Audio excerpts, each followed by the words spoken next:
तो आपके पास good communication skill होना मस्ट है। अगर आपके पास गुड कम्युनिकेशन स्किल है तो आप कॉफ़ी के बारे में बता सकते हैं। तो बरिस्ता अगर आपके लिए आप जाते हो तो आपको अरेबिका कॉफ़ी के बारे में नॉलेज होना चाहिए। रोबस्ता हो गया, कॉफ़ी टेस्टिंग स्टेप हो गया और कॉफ़ी टेस्टिंग टर्म हो गया, और enemies of the coffees, milk steaming process का पता होना चाहिए। टेम्परेचर होना चाहिए, जैसे फॉर एग्जांपल आपके पास फ्रीज़ है, फ्रीज़ का टेम्परेचर कितना होना चाहिए, फ्रीज़र का टेम्परेचर कितना होना चाहिए, और आपका पेस्ट्री केस का टेम्परेचर क्या होना चाहिए।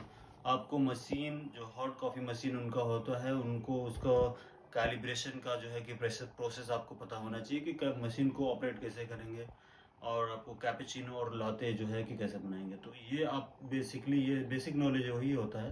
अगर आप ये सब सीख के जाते हैं तो डेफिनेटली आप बरिस्ता के लिए जो है इजी पास हो जाएंगे। अब इसके बाद जब दूसरा प्रोसेस में आता है शिफ्ट सुपरवाइज़र, तो शिफ्ट सुपरवाइज़र जो है वो बरिस्ता से ऊपर की एक पोस्ट होती है, जो वो मैनेज करता है, स्टाफ को भी मैनेज करेंगे, और वो स्टाफ और जो है मैनेजर के बीच की जो है कि एक लेवल होता है जो दोनों को कनेक्ट करता है, और वो शिफ्ट को हैंडल करेगा और मैनेजर को डायरेक्ट रिपोर्ट करेगा, और बरिस्ता शिफ्ट सुपरवाइज़र को रिपोर्ट करता है और शिफ्ट सुपरवाइज़र मैनेजर को रिपोर्ट करेगा।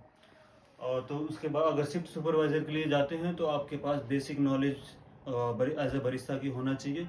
उसके बाद आपको इन्वेंट्री के बारे में नॉलेज होना चाहिए, डिप्लॉयमेंट के बारे में पता होना चाहिए, और डैमेज कितना, फूड डैमेज कंट्रोल के बारे में भी पता होना चाहिए, और टेम्परेचर वगैरह सब कुछ इजी जो है कि उनको नॉलेज होना चाहिए।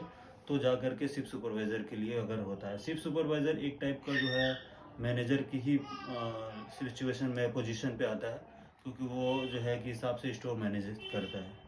अगर मैनेजर नहीं होता है तो वो सिर्फ सुपरवाइज़र उसको मैनेज करता है। तो आपका फिर उसके बाद स्टोर मैनेजर की बात आ जाती है। इसमें कुल ऑल जो होता है उसमें आपको प्रोडक्ट नॉलेज बहुत ज़रूरी है, कस्टमर सर्विस बहुत ज़रूरी है। वो स्टारबक्स में वर्ल्ड क्लास कस्टमर सर्विस ज़्यादातर से प्रोवाइड किया जाता है, स्पीड ऑफ सर्विस पे फोकस किया जाता है।